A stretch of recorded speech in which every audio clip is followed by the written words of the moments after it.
Chris Perez from Visalia, California, the 559, and you were already fighting when you got into the military, which was the Marines. Tell us a little bit about that and how that changed your trajectory.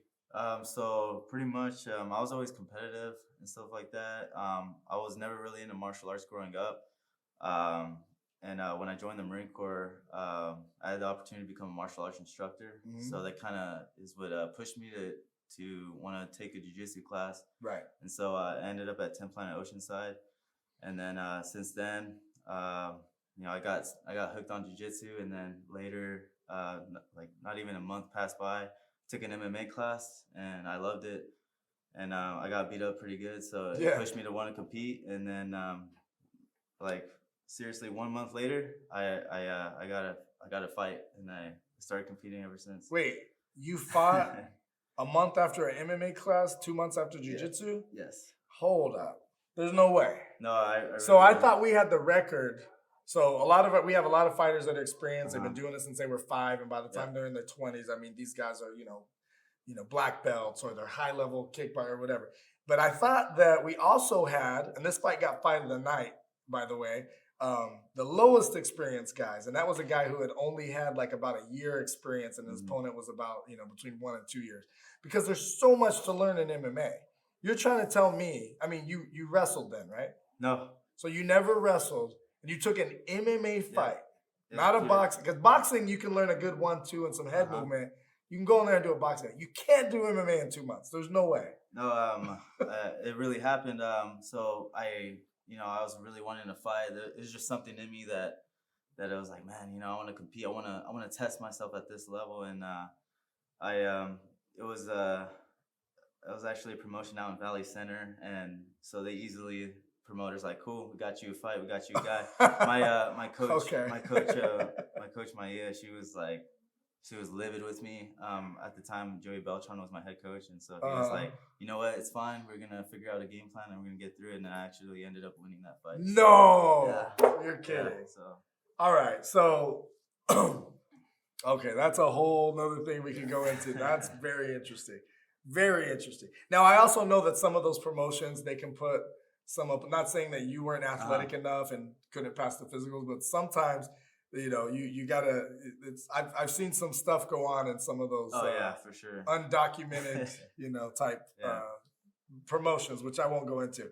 But you said you were competitive when you were younger. Yes. So when you say competitive, were you playing sports, or you were just competitive with? No. I played soccer for most of my life. 5th grade, pretty much all the way through high school. I played club ball all throughout the year, and then obviously for school, for high school, middle school. Got it. That was what I wanted to go to college for, but once the time came to pretty much have a decision of what I was gonna do after high school, the military just made more sense. I just Marines. What did you do in the Marines?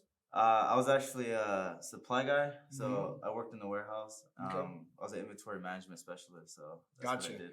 And so you're training now. Tell us a little bit about 10th Planet Oceanside. I mean, 10th Planet is known for having beasts. They're known for doing crazy no-gi jiu-jitsu. Their training methods are unorthodox, but obviously they work, because every time you go to any jiu-jitsu tournament, any MMA fight, they've got a whole, entourage. What do you attribute to training at 10th Planet and your teammates as far as helping you become the fighter you are? Man, every coach, every black belt, on the mat, sometimes we have at least 3 or 4 black belts on the mat at all times, and every single one of them push us, to be the best we can. Obviously, I have Giovanni Martinez as my professor. Yeah. Every day he's fighting on the next card too, right? Is he? No, Giovanni Martinez. He's ADCC competitor. Oh, okay. Yeah. He pushes us. That's the other Gio. Yeah, Gio. Gotcha. Yeah. And then his brother Boogeyman. He runs the gym down here. Oh, in San Diego. Yeah. But he pushes us every day to. Those guys are beasts. I love those guys. To always want to get to the next level constantly. He always wants us in the gym. If we're not in the gym, he's asking where we at. And then he cares. Cares a lot. People underestimate. They don't give these coaches a lot of credit. I mean, they don't get paid extra for the miles extra that they go. And they don't get rich through coaching. They do it because they love it. They do it because it's a passion. Absolutely. And it made a difference in their life, so they're trying to make difference in other people's lives. Yeah, So that's huge. If it wasn't for him, man, like he's helped take my jiu-jitsu game to the next level for sure. And then not only that, people they see 10th Planet as just, at least Oceanside, as just a jiu-jitsu gym. Mm-hmm. But as most people know, we have AJ Matthews now in our gym, and he's a phenomenal MMA coach. He's now my head MMA coach, and he's helped take like so much of us to the next level as far as our striking and just our whole MMA aspect as well. So not only are we, like solid with the jiu-jitsu and we have all these amazing black belts, but we got a experienced fighter like AJ Matthews, and then we have shout out to Adam Castro Boxing as well. Yeah.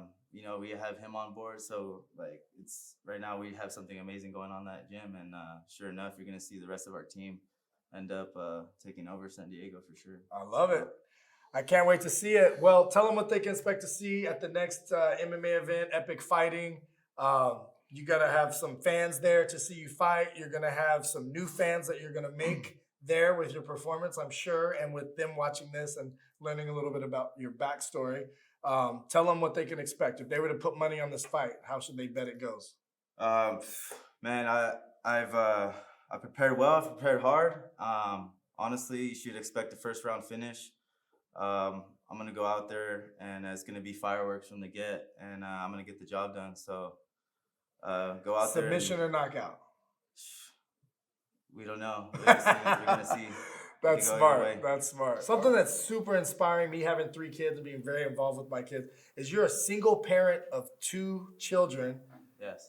You got a lot going on, man. I mean, you got a lot going on in your life, and you're full time for these 2 kids. Tell us about that. What are their ages? How does it change your life, your motivation to compete? Like, what does that do for you? Yeah. So I have a 3-year-old and a 3-year-old girl and a 7-year-old boy. Obviously, man, it's they're my biggest motivation. I take them into consideration a lot, when I train, and especially when I'm feeling tired. I'm doing a lot of this for them. Essentially, I want to show them that just with hard work and dedication and just being obsessed with something, you can achieve greatness. So, and that's a beautiful thing, because we teach our kids things. We're taught that we're supposed to teach our kids things, but very few people live it. Go to practice every day. Did you work out today, Dad? Go and do this, and you can be successful. Are you successful? You can be anything you want to be. Are you chasing your dreams? And so for you to be out there actually doing it by example versus telling them to do it, I feel has a way greater impact. And I really appreciate and respect you for that. That's amazing. Yeah, absolutely. I didn't have that growing up. I did have individuals here and there, but like father figures type of thing. Yes, like uncles and aunts and stuff like that were there for me. But essentially, someone really paving the way and showing me firsthand of what you need to do to get to a certain level that you want to be at. I didn't have that, so I'm very blessed to be able to show that to my kids. And they see it firsthand every day. They're with me in the gym. I love they it. See me grind. And, I love to see it, man. And they're even getting into jiu-jitsu classes themselves. So there you go. It's a beautiful family thing affair. For sure.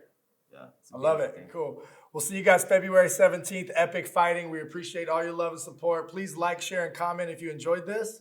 We'll see you at the show.